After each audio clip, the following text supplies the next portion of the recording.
Евроинтеграциите треба да бидат темата што ги обединува линиите на сите политички субјекти, бидејќи тоа е државен проект кој бара широк консензус и заедничка волја. Знаеме дека граѓаните се уморни од ветувања. Тие очекуваат резултати од нас.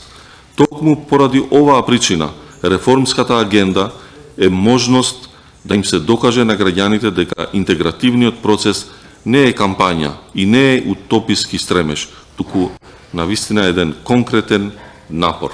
Сметам дека премногу долго трае нашиот пат кон Европската Унија, сме дале многу жртви, не сме виделе многу голем резултат, причините сите ги знаеме, меѓутоа се поставува прашањето треба ли сега да се откажеме.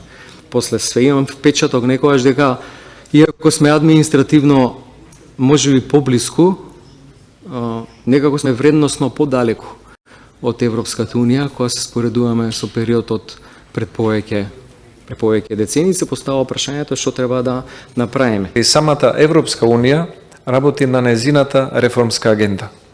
И некогаш тие агенди не се поклопуваат. Зборам од политичка гледна точка.